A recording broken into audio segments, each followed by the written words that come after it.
Alamin muna natin ang sitwasyon sa Senado. Naroon po ang ating kasamang si Mar Gabriel. Mar? Yes, Weng. Sa ngayon, nandito na sa Senado yung mga miyembro ng Defense at ng Prosecution Panel para nga sa pagpapatuloy itong impeachment trial ni Vice President Sara Duterte. Ito na, Weng, yung ikapitong araw ng paglilitis dito sa pangalawang Pangulo. At ngayong araw, inaasahan na ipagpapatuloy yung nabindin na oral argument nung nakaraang linggo.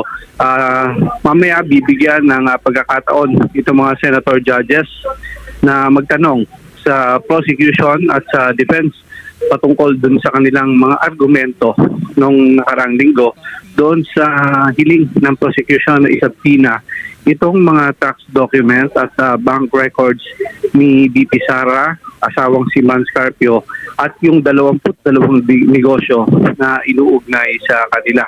So bibigyan ng pagkakataon silang makapagtanong at sa huli inaasahan, Weng, na ngayong araw din magdidesisyon itong mga senador at ilalabas yung kanilang boto patungkol dito sa hiling ukol sa sabina dito nga sa mga sinasabing mga dokumento.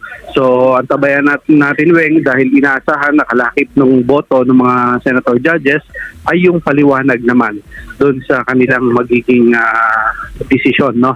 At yun nga, pero nung nakaraang linggo, una na rin sinabi ng tagapagsalita ng impeachment court na si Attorney Reginald Tongol na maaari din naman na hindi matapos ngayon itong paglalabas ng boto ng mga senator judges kaugnay dito sa sabina dahil hindi pa naman daw agad-agad na kailangan itong mga dokumento na ito.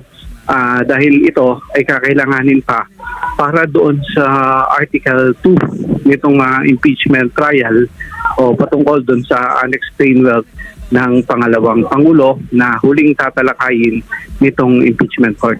Weng. Mar, kasi yung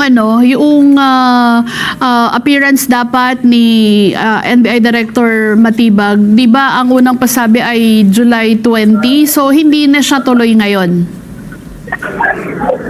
Hindi siya nakaschedule ngayon, Weng.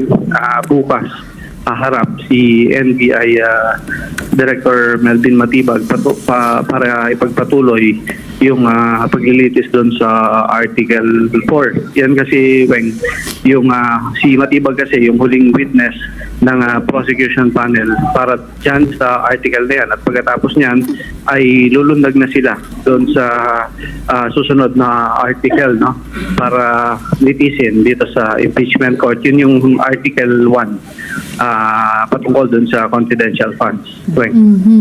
Ayun. So ano pa yung inaasahan ngayong araw na ito dyan sa Senado maliban doon sa pagpapatuloy ng oral arguments at yung posibleng pagboto? Well, tingnan natin, Weng, kung may mga i-raise na mga panibagong issue itong mga senator judges bago magsimula itong paglilitis. Kasi nakasanayan ng mga nakaraan bago magsimula yung formal trial, may mga motion na nire-raise itong mga senator judges. So yun ang abangan natin dahil nung nakaraang linggo rin may mga ilang senator judges na pumalagyan sa ginagawa ng ibang senator judges na tila wala na raw kaugnayan dito sa impeachment, yung ibang issue na nire-raise nila dito sa loob ng impeachment court. Okay. Ako naman, Mar, magandang hapon sa iyo. Si Ricky ito. Tama, di ba? Nagkaroon ng unang pahayag na nasampina ang land bank officials at ibang house archives para sa July 21 and 22. Ito ba yung pagkakaalam ay matutuloy pa? Kasi that's supposedly tomorrow also. Kung mapupush yung si Director Matibag, ibig sabihin nito ay hindi na naman matutuloy. Ano yung iyong nabalitaan dyan? Well, Ricky, si Director Matibag ay nakaschedule bukas. Oo. At sa Miyerkules, sisimula na yung paglilitis para dun sa Article 1. Yun naman, doon naman naharap yung mga witness ng prosecution patungkol dun sa confidential funds ni BP Sara. Kaya nga may sakina na para dun sa doon sa tatlong individual, no, yung isa yung taga House of Representatives, habang yung dalawa ay mga branch manager nitong land bank, isa doon sa DepEd at isa doon sa Shaw Boulevard branch. Ayan yata yung isa sa pinaka document heavy, dahil both the OVP at yung DepEd offices ang involved dyan. So inaasahan natin na maraming mga dokumento talaga bukas.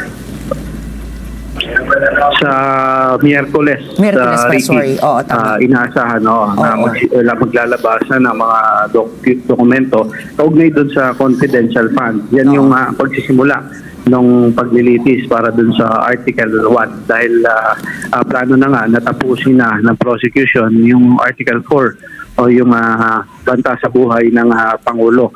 At ang huling witness nga dyan ay si NBI Director Melvin Matibag. Oh, nako. Okay. At sa ngayon, Mar, may ano pa ba? Parang nagpaalala na si presiding officer Jesus Escudero dun sa mga tumatayong senador. Kasi nga nung nakaraan, 'di ba, yung mga personal na issue nila ay nare-raise dito. So, may ano na ba? May bili na ba si SP tungkol diyan? Well, ang sabi nung nakaraang linggo ng tagapagsalita ng impeachment court na si Attorney Reggie Tungol, liberal daw itong presiding officer na si Senator Jesus Escudero. No, ayaw niya naman kasi na lumabas na parang may mga senator judges na pinipigilan niya na magsalita at tumayo dito sa impeachment court. So asahan, ganun pa rin, mananatili yung ganong style ni Senator Jesus Escudero na kung ano man yung mga motion na nais-erase nitong mga senator judges ay pagbibigyan yan itong si Senator Jesus Escudero. Okay, maraming salamat sa iyo, Mar. Tabayanan namin ang pagpapatuloy ng impeachment trial.